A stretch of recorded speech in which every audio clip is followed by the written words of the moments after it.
Hi, I'm Alistair Brownlee. I'm a two-time Olympic champion at Triathlon, and I'm here today to try my best to answer your Telegraph recommended reader questions. What age did you start to compete professionally? I actually did my first triathlon when I was 8, but probably didn't compete professionally, I think, until I was 18. When I was 18, I won the World Junior Championships, and I did some serious races. The year after, I was 19. Probably raced on the world stage, and I went to the Beijing Olympics as a 20-year-old the year after. What advice do you wish you would have received when you considered a career in sports? The one bit of advice I really wish I had heard on my journey to be a professional athlete is all about patience. I had lots of great advice in my career, whether that was my dad telling me to focus on academics or my coach Malcolm telling me to believe I could win but only by a stride. And I think probably lots of people did advise patience, but I didn't listen. And anyway, I think patience is really important in endurance sport. It is a long game, and looking after your body, really focusing on your nutrition, your sleep, general recovery, I think really pays off over the long period. What was it like competing so hard against your brother, and could you put the result to one side after the race was over? Competing very hard against my brother, I guess, was an interesting but quite a natural dynamic for me. I'd done it since I was a very young age. We'd competed as kids in the garden at home, and then in sport events, I think probably we were like since we were 6, 7, 8, and then internationally in our teens. Grew up training together and pushing each other, and we knew we were each other's best assets. And yeah, I think we moved on and forgot about it almost immediately after any race, and that was partly because of our relationship and partly because that was just our psychology to always move on and think about the next goal. Who was your biggest competitor and why? I think, yeah, obviously my brother Jonny was a big competitor. Throughout the main part of my career, I had a great and very talented, ferocious Spanish competitor called Javier Gomez. He came second at the London Olympics, beat me to the world title quite a few times.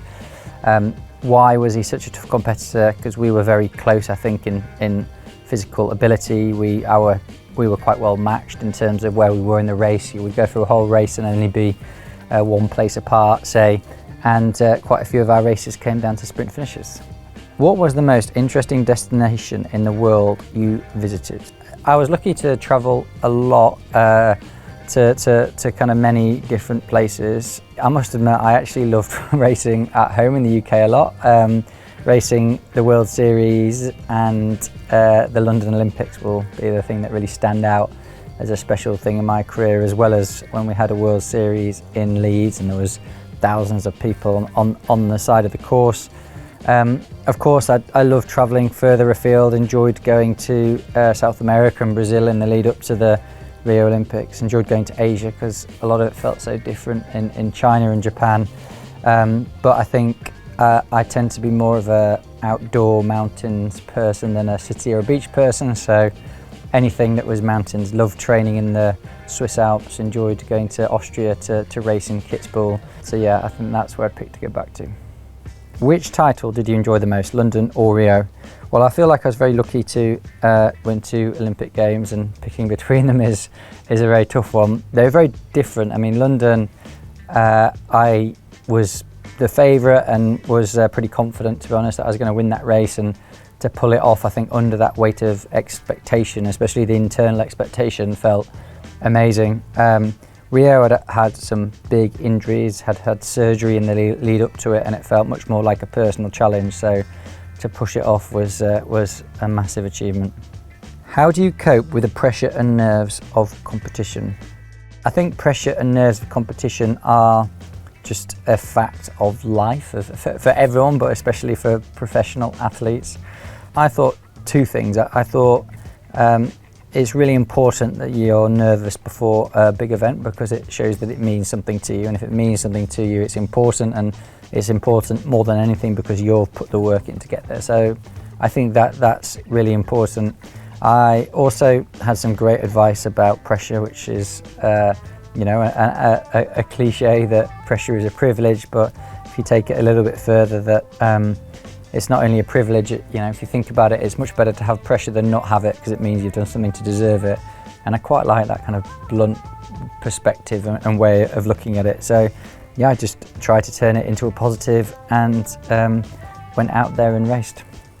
How do you maintain such discipline with your schedule and commitments? I maintain discipline with schedule and commitments very differently now, I think, than when I was a professional athlete.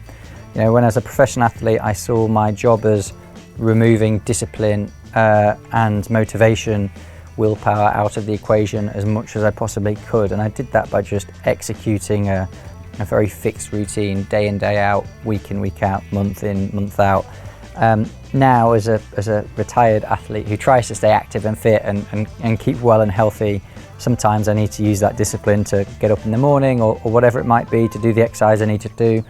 But mostly I just try and stick to a pretty fixed routine when I can. And I enjoy exercise. Actually, exercise now is not my job, it's the opposite. Is what I do for fun and for headspace and to relax.